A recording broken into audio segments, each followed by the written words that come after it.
दोस्तों नमस्कार। हमारे साथ हैं सेवा दल के नगर अध्यक्ष पंडित सतीश तिवारी जी। हम आपका स्वागत करते हैं। और आज का विषय जिस पर हम आपसे बात करने जा रहे हैं, जेन जी को लेके लगातार बात हो रही है और संघ प्रमुख भी अब जेन जी से संवाद करना चाहते हैं, अल्फा से भी संवाद करना चाहते हैं। तो आपको क्या लगता है कि ये दौर कैसा आया है कि बहुत से सवालों के जवाब घूम रहे हैं नई पीढ़ी में और उनके जवाब चाहिए उन्हें? एक ये दौर है कि जब 75 साल का व्यक्ति राजनीति से बाहर कर दिया गया। भारतीय जनता पार्टी ने बहुत सारे प्रबुद्ध लोगों को इसी नाम पे, इसी एक शर्त पे राजनीति से बाहर कर दिया। ये शर्त आरएसएस के प्रमुख मोहन भागवत पे भी लागू हो रही थी।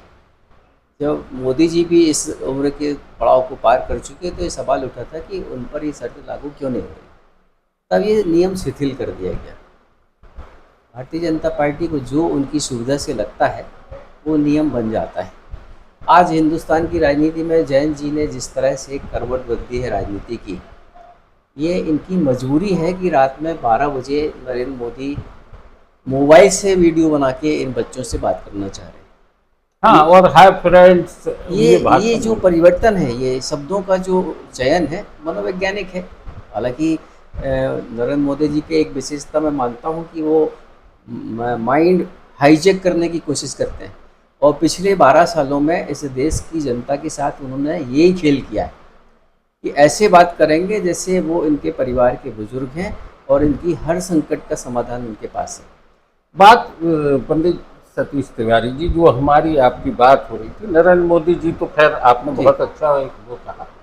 संघ प्रमुख मोहन भागवत संघ के लेके, संघ के तमाम मुद्दों को लेके अभी बहुत से सवाल घूम रहे हैं।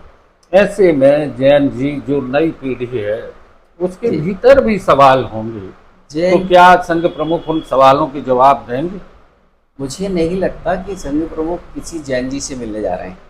संघ प्रमुख द्वारा सेलेक्ट किए गए चयनित उनके अनुयायियों के परिवारों के वो बच्चे, उन्हीं के स्कूलों के वो बच्चे होंगे जिनको वे पूरी तरह से मानसिक रूप से विकलांग बना चुके हैं, उनकी वैचारिक क्षमताओं को ख़त्म कर चुके हैं।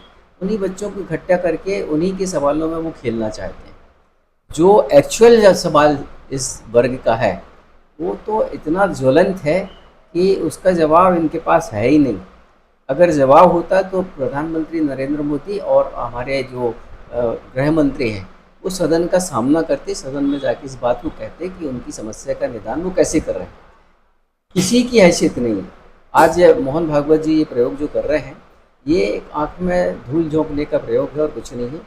और मैं ये समझ रहा हूँ कि 100 शहरों में जाएंगे, चाहे अगर 10 कॉलेजों में चले जाएं जो सही के कॉलेज हैं, जो सही के स्कूल हैं, जहाँ सामान्य वर्ग का, हर वर्ग का विद्यार्थी पढ़ता है, तो उसके सवालों का ये सामना कर पाएंगे क्या?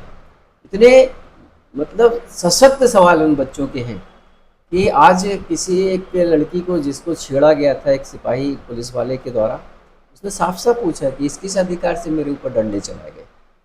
तो दोस्तों ये सवाल हैं जिन पर कि हम बात कर रहे हैं। संघ प्रमुख मोहन भागवत नई पीढ़ी के युवाओं से संवाद करना चाहते हैं, अल्फा पीढ़ी से भी मिलना चाहते हैं। ये फर्क आया है जंतर मंतर से। आप अपने उस बौद्धिक वर्ग से बाहर निकल के जैन जी के बीच में खड़े होना चाहते हैं, उनसे बात करना चाहते हैं। ये अलग बात है कि वो पूरी आपकी रणनीति है और उसमें कौन लोग हैं, लेकिन आम युवा जो आज सड़क पे है, जो आज पढ़ लिख के नौकरी की कतार में है, उसके पास बहुत से सवाल हैं। मैं आपके इस शब्द का जो उपयोग किया बौद्धिक का, मैं इसका खंडन करना चाहता हूँ कि कभी भी मोहन भागवत जी किसी बौद्धिक व्यक्ति के सामने ना संपर्क किया ना वार्ता की। उनके पास वही व्यक्ति पहुँच सकता है जो उनकी मिजाज का हो, उनके अनुयायी हो और बीमार और कुंठित हो। तो बौद्धिक शब्द इसलिए चिपकाया जाता है कि इस अलंकार के साथ उस व्यक्ति को बड़ा बनाया जा सके। इनका संघ का जो मुख्य शब्द है भैया जी, इस भैया जी के पीछे इतना बड़ा छल है कि किसी को भी भैया जी के कह के ये मानसिक रूप से विकलांग बना देते हैं। इनका कुलपति हो, इनका राज्यपाल हो, इनका कोई राजनयिक हो या इनका पोषित जज भी हो, तो आप उससे 5 मिनट चर्चा करेंगे, आप समझ जाएंगे कि इसकी वास्तविक हैसियत क्या है। दोस्तों, ये कुछ सवाल, ये कुछ चर्चा है जो बिल्कुल बेबाक चर्चा है। पंडित सतीश तिवारी जी ने हमारे no news only views channel पर जो बात की है, हम चाहेंगे आप इससे कितना सहमत हैं, कितना आप इसको समझ रहे हैं, अपनी राय दें, अपने कमेंट्स दें, लाइक करें, शेयर करें हमारे चैनल को और बेल आइकन की बटन जरूर दबाएं। बहुत बहुत धन्यवाद सतीश भाई, बहुत धन्यवाद, आपने मुझे मौका दिया।